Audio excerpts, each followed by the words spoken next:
بسم اللہ الرحمن الرحیم الحمدللہ رب العالمین والصلاة والسلام علی سید المرسلین اما بعد فاعوذ باللہ من الشیطان الرجیم بسم اللہ الرحمن الرحیم۔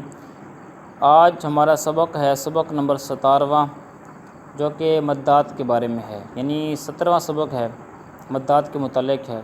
مد کے معنی دراز کرنا اور کھینچنا ہے۔ مد کے دو سبب ہیں، حمزہ اور سکون۔ مد کی 6 اقسام ہیں: مد متصل، مد منفصل، مد لازم، مد لین لازم، مد عارض، مد لین عارض۔ اب مد متصل کسے کہتے ہیں، کب ہوگا؟ اگر حروف مدہ کے بعد حمزہ اسی کلمے میں ہو تو مد متصل ہوگا، جیسے جاء، تو یہاں پر اب حمزہ اسی کلمے میں ہے۔ مد منفصل، حروف مدہ کے بعد حمزہ دوسرے کلمے میں ہو تو مد منفصل ہوگا، جیسے فی انفسکم، اب فی الگ کلمہ ہے، انفسکم الگ کلمہ ہے، حمزہ دوسرے کلمے میں ہے۔ اب مد متصل اور مد منفصل کو 2 اڑھائی الف یعنی 4 یا 5 حرکات کی مقدار تک کھینچ کر پڑھیں گے۔ مد لازم، حروف مدہ کے بعد سکون اصلی، یعنی یہ جو علامت آپ کو نظر آ رہی ہے، اگر سکون اصلی ہو ان دونوں میں سے کوئی ایک تو پھر مد لازم ہوگا، جیسے جان۔ مد لین لازم، حروف لین کے بعد سکون اصلی ہو تو مد لین لازم ہوگا، جیسے عین۔ مد لازم اور مد لین لازم کو 3 الف یعنی 6 حرکات کی مقدار تک کھینچ کر پڑھیں گے۔ پیچھے ہم نے پڑھا تھا 2 اڑھائی الف کھینچنا ہے، اب یہاں پر 3 الف کھینچنا ہے۔ مد عارض، حروف مدہ کے بعد عارضی سکون ہو، یعنی وقف کی وجہ سے کوئی حرف ساکن ہو جائے تو مد عارض ہوگا، جیسے مسلمون۔ پھر مد لین عارض کیا ہے؟ حروف لین کے بعد عارضی سکون ہو، یعنی وقف کی وجہ سے کوئی حرف ساکن ہو جائے تو مد لین عارض ہوگا، جیسے شفتین۔ مد عارض اور مد لین عارض کو 1، 2 یا 3 الف یعنی 2، 4 یا 6 حرکات کی مقدار تک کھینچ کر پڑھیں گے۔ اب ان کے جو ہجے ہیں، یہ بھی ہم 2 حروف لفظوں کے ہجے ہم پہلے جو ہے پڑھ لیتے ہیں، کیونکہ یہ سبق ہے انتہائی آسان، لیکن جو مبتدی ہے نیو پڑھنے والا اسے بہت ہی مشکل اس کے جوڑ ہوتے ہیں، اس سے پریشان ہو جاتا ہے۔ تو اس کے ہجے ہم یہاں سے سمجھیں گے تو ہمارے لیے جوڑ کرنا آسان ہو جائیں گے۔ اس کے ہجے جی یہ ہیں، پہلے لفظ دیا ہوا جی آ۔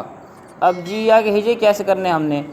جی یا زیر جی، حمزہ زبر آ، جی آ، یعنی ہم نے جو مدات ہیں جوڑوں کے اندر مدات کو نہیں پڑھنا، لیکن ادائیگی کرتے وقت ہم اتنی مقدار جتنی ہم نے مد لازم، مد لین لازم، مد متصل، مد منفصل، مد عارض، مد لین عارض کی پڑھی ہے، تو ہم رواں پڑھتے وقت اتنی ہی مقدار کھینچیں گے۔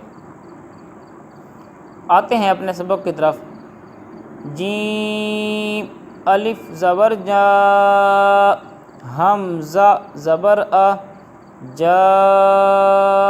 اب یہاں پر مد متصل ہو رہا ہے، اسی طرح آگے جیم یا زیر جی، حمزہ زبر آ، جی آ۔ واو لام زبر ول، لا کھڑا زبر لا، ولا۔ حمزہ یا زیر ای، ولائی۔ سیئت، حمزہ پیش او، لا کھڑا زبر لا، اولا۔ حمزہ زیر ای، اولائی۔ کاف زبر کا، اولائی کا۔ اب یہاں پر واو کو ہم نے نہیں پڑھا کیونکہ واو کے اوپر کوئی حرکت نہیں ہے۔ اسی طرح حدائق، قروء، اولیاء، بما انزل، قالوا آمنا، یا ارض، ہؤلاء، یا بنی اسرائیل۔ اب ہمیں یہ پتہ چل گیا کہ ہم جب جوڑ کریں گے تو جس طرح پیچھے ہم جوڑ کرتے آ رہے ہیں تو اسی طرح ہی کریں گے۔ مدات کو جوڑوں کے اندر ہم نہیں کہ پڑھیں گے، جب ہم رواں پڑھیں گے تو تب ان کو پڑھیں گے۔ ادائیگی کے اندر مدات کو جو ہے استعمال کیا جائے گا، جیسے ضاد الف زبر ضا، یعنی اب یہاں پر ہم نے اس کو لام کے ساتھ ملانا ہے. ضاد الف زبر ضا، یوں نہیں ہمیں اس کو نہیں پڑھنا کیونکہ آگے لام ہے.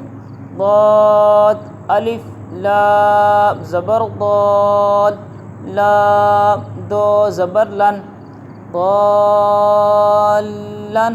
ٹھیک ہے، کیونکہ لام کے اوپر تشدید ہے تو ہم اس کو ضاد کو لام کے ساتھ ملائیں گے، الگ الگ اس کو نہیں پڑھیں گے ہم. یہ اکثر مرتبہ غلطی کی جاتی ہے. اور دوسری بات یہ ہے کہ اگر ہم نے پیچھے پڑھا ہے تخفیف جو تنوین کی ہماری گزری ہے سبق نمبر 5 کے اندر، وہاں پر ہم نے پڑھا تھا کہ اگر 2 زبر کی تنوین ہو یا 2 پیش کی تنوین ہو، اگر الف آ جائے تو اس کو ہم بالکل ہی نہیں پڑھیں گے.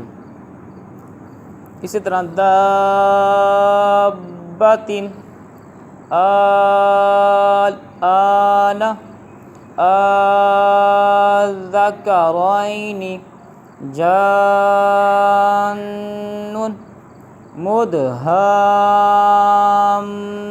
مدہامتان، اتحاجونی.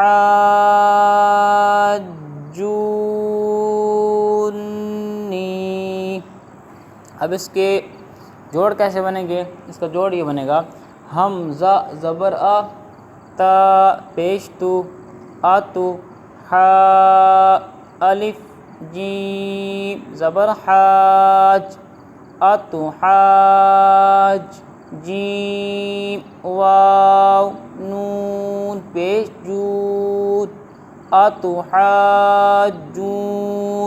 نون یا زیر نی، اتحاجونی.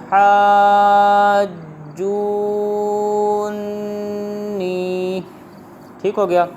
کافتن، الحاقۃ، والصافات، حاجوک، وحاجہ، تحاطون، یحادون، ان یتماسا. اس کو ہم نے جو ہے مادی سے انداز سے کرنی ہے کہ سین کے ساتھ ہماری جو ہے وہ میم مل جائے. تو اس طرح نہیں پڑھنا کہ ہم اس کو پڑھیں ان یتماسا، یہ الگ الگ نہیں پڑھنا، اس کو ہم نے پڑھنا ہے ان یتماسا ولا الضالین یا اولی الالباب.